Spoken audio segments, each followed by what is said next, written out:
Warahmatullahi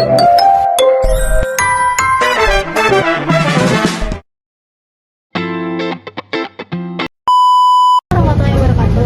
Hari ini kita ada di Pegadaian Pelajar THB dengan saya Jadinya Fitri Harsia 30 dan penanggapannya boleh perkenalkan Pak. Nama saya Andi Hasan dari Pegadaian THB. Ada yang mau ditanyakan boleh silakan. Ya, dengan pertanyaan yang pertama, apa peran utama Pegadaian bagi masyarakat selain tempat peminjaman? Apa ya? Peran utama mensejahterakan masyarakat dari segi finansial. Yang kedua, memajukan ekonomi ke bawah dalam artian UMKM. Kita mengarahnya lebih ke arah UMKM menengah ke bawah.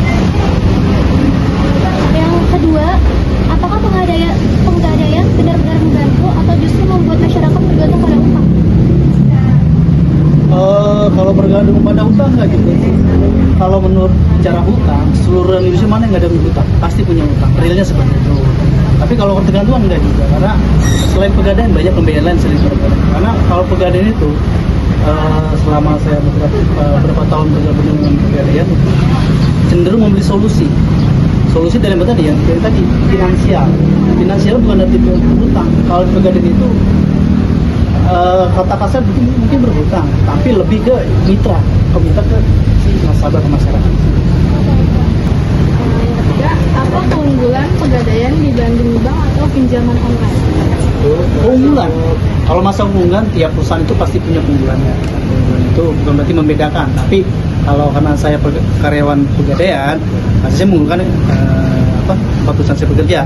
Keunggulannya yang pertama, kalau di sini kan syariah ya, cara bunga itu kita suku bunga itu bahasa konvensional, karena kita syariah bunga kita lebih murah daripada yang lain. Yang kedua, proses kita nggak beribet.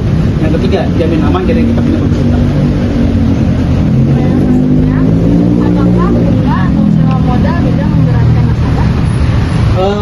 Kalau masalah memberatkan itu kembali lagi ke si nasabah, karena ketika akad kredit terjadi itu ada kesepakatan bersama antara, kalau bahasa kredit terenggit dari si nasabah ke pemberi pinjaman, dalam hal ini Pegadaian. Kalau mereka sudah setuju dengan akad yang sudah akan berjalan, itu tidak memberatkan, karena kita pun tidak memaksakan ke nasabah, karena ada beberapa pilihan di Pegadaian, dan cuma Pegadaian dan juga untuk tabungan emas ke depan, untuk finansial untuk anak-anaknya. Dia dulu sudah solvent. Pertanyaan selanjutnya yaitu bagaimana Pegadaian menjamin penilaian barang tetap adil dan transparan? Tetap adil dan transparan, karena sistem kita itu untuk mengecekkan barang, terutama Gadai ya, terkenal itu Gadai, transparansi, karena setiap gram emas itu yang kita cek itu berdasarkan nilai emas harga saat ini. Saat ini harga emas tidak sedang tinggi, kan katakan 2,8, karena kan emas logam mulia itu sekarang itu per hari ini 2,8 per gram. Kita kembalikan ke nasabah, hari ini harga 2,8. Jadi berkeadilannya itu kita tidak merendahkan ke bawah. Kalau tidak adil berarti harga saat ini emas 2,8, kita kasih ke si nasabah 2,3, berarti tidak adil. Selanjutnya, Ya. apa resiko terbesar bagi nasabah saat menggunakan Pegadaian? Selama ini resiko sama si nasabah mungkin kembali ke si nasabahnya resikonya. Resikonya mungkin lebih kepada di kitanya, di Pegadaiannya. Resikonya yang pertama, nasabah tidak bayar. Yang kedua, itu kan berhutang itu menyebabkan namanya pinjaman macet bermasalah. Kembali ke resikonya, kembali ke si nasabah. Kalau si nasabah menunggak pembayaran menunggak alias macet, itu kembali si nasabah. Jadi data checking, namanya checking kalau istilah perbankan itu jadi jelek. Mungkin untuk kedepannya, untuk mengajukan pembayaran selain di Pegadaian itu pasti tidak bisa. Itu dampaknya seperti itu. Lalu produk apa yang paling diminati dan kenapa ini? Emas. Kenapa? Emas itu yang pertama tidak ada ruginya. Yang kedua, investasi emas ke depan itu lebih bagus, dan dia tidak ada rugi, yang tidak akan ruginya naik terus. Karena yang lebih mudah, yang gampang diingat itu sama masyarakat kita, khususnya emas logam mulia. Lalu apakah tabungan emas di Pegadaian aman dan menguntungkan? Pasti.